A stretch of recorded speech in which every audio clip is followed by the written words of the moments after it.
Allez, Laurence est là pour nous parler du parfum qui pointe son nez dans les événements culturels, j'allais dire. Qu'est-ce qui se passe dans le monde de la beauté? Bien sûr, il faut vendre des produits, il faut faire du chiffre, mais la chose qui est en train de poindre et de s'imposer de plus en plus, c'est le fait de nous faire vivre avec nos produits de beauté des expériences. C'est ça qui fait que du coup, on a une marque, on garde le souvenir, entre guillemets, de ce produit de beauté. Eh bien, c'est le cas pour le parfum. Et c'est dû à qui? C'est dû à Catherine Werber. Catherine Werber, elle a un métier tout à fait. Elle est dans une très belle entreprise qui conçoit des parfums. Mais elle a surtout une passion absolument inénarrable pour le parfum. Et souvent, dans le monde du parfum, il y a des passionnés qui aiment faire partager les évocations que peuvent permettre des parfums. Et c'est son idée, c'est d'aller dans des musées. On va retrouver au musée Rodin, vous allez le voir, le fameux penseur, la fameuse statue qui s'appelle l'âge mûr, où il y a à la fois... il y a toute une histoire d'amour, je vous laisserai découvrir. Oui. Et elle va mélanger ça elle va mélanger cette visite culturelle avec des touches. C'est ça, une touche. Les professionnels du parfum connaissent bien ça. On vaporise un petit peu de parfum et ensuite, on peut respirer.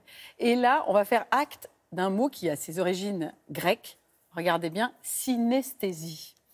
Ce mot grec, il veut dire perception simultanée. La synesthésie, c'est cumuler deux sensations, en l'occurrence la vue et l'odeur. Regardez.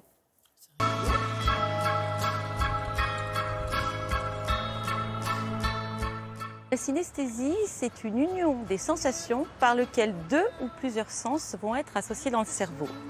Nous nous sommes dit que nous pourrions apporter un nouveau regard sur les œuvres d'art par la synesthésie vue et odorat, en créant des correspondances olfactives entre les œuvres d'art et les parfums. Pour ce baiser, Rodin a choisi de vous montrer donc le moment où l'amour naît. Il y a ce mouvement très ascendant et très enveloppant. Nous avons des notes de tête vertes, fraîches, montantes. Est-ce que vous sentez, il y a un petit côté brun d'herbe? On a une toute petite facette mentée. Et vraiment, toutes ces notes de tête tendent vers cet amour naissant. La difficulté pour moi, lorsqu'on élabore les parcours, c'est de sélectionner des œuvres qui expriment plusieurs choses pour que Catherine puisse raccorder des parfums qui sont composés de plusieurs fragrances. Pour le musée Rodin, nous ne sommes pas sur des parfums du début du XXe siècle, comme notre cher Rodin. Nous sommes sur des parfums contemporains créés par des Jacques Paul, Jacques Cavalier, des Kurkdjian. C'est ce qui nous importe, c'est de vraiment créer cette correspondance qui permette de mieux accéder à l'œuvre d'art par le parfum et par les matières premières qui la composent. En cœur, donc vous allez avoir une fleur d'oranger beaucoup plus poudrée. Vous avez un côté légèrement sucré, en fait, qui va évoquer cet amour entre Rodin et Camille Claudel.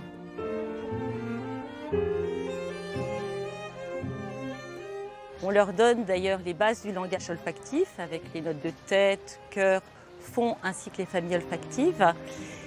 Et j'aime les voir en fait amplifier leurs sensations entre leur cerveau intellectuel d'un côté qui pense et qui écoute les explications sur l'œuvre d'art et leur cerveau émotionnel où là ils vont être complètement plongés dans l'odorat où ils vont avoir des émotions en fait qui remontent. Depuis qu'on fait des visites ensemble, je regarde différemment les œuvres, j'étais plus factuelle. Je crois que je me laisse beaucoup plus porter par les sensations qui peuvent être contenues dans une œuvre d'art. Je crois que je les présente un peu différemment maintenant.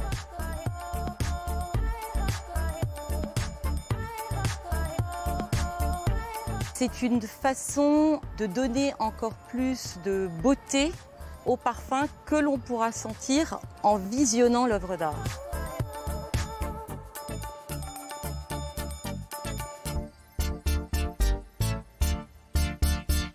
Vous voyez, Laurent, pour qui aime le parfum, je pense que c'est une idée très originale de cadeau à offrir. Ça va bientôt être la fête des mères et ensuite, mi-juin, la fête des pères. Ce sont des périodes pendant lesquelles le monde du parfum, les parfumeries font plus de 30% du chiffre d'affaires en plus.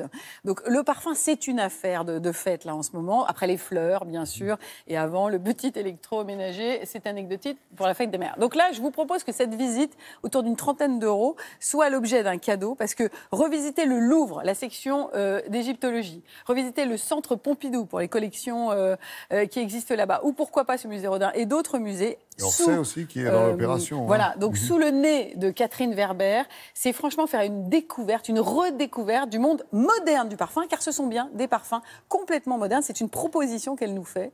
Et on revoit le tableau, la statue d'une autre façon. On fait preuve de synesthésie. Voilà un mot qui fait gagner des points. Très au joli Scrabble. mot. Vive le Scrabble. Merci beaucoup, Laurence.